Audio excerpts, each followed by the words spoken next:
People are capturing and sharing more photos than ever before. But sometimes you want to share an image, but not all of its contents. There might be part of the image or a person in the image that you want to anonymize. So let me show you a couple of quick ways to do that using Photoshop.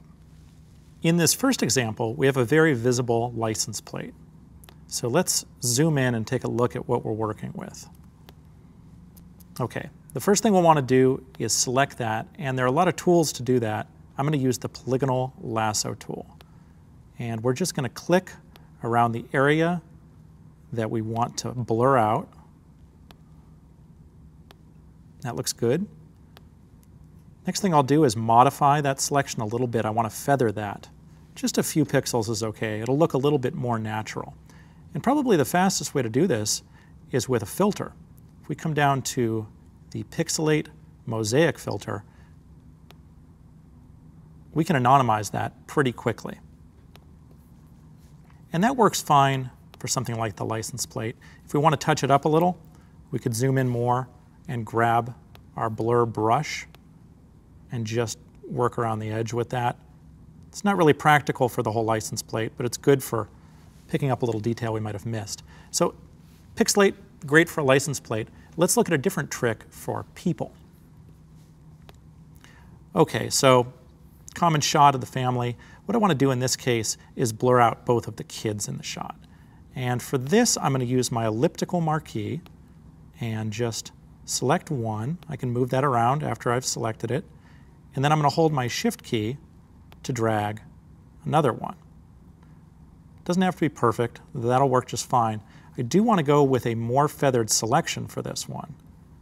So let's do something like 8 pixels. And for this, we've got a lot of blur tools. I like to use lens blur. I'm going to zoom in a little bit here. And we can move our radius from none to the amount we need to anonymize these guys. Now, the trick with using lens blur is it's not quite so distracting. You can't tell who the people are, but they still look like people.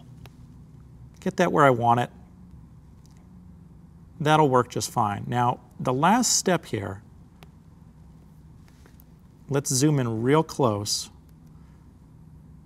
And you'll notice that the blurred region looks a little bit different in structure than the rest of it. Adding a little taste of noise makes a big difference. So let's bring in just a little bit of noise so it matches the structure of the rest of the image. All right, for this last example, if I zoom in on the background, I can see that there are some strangers back there. Truthfully, they're more distracting than anything. So at this point, I'd encourage you to look at your images and see, can I crop some information out? Can I darken it? In this case, maybe I want to use a selective blur.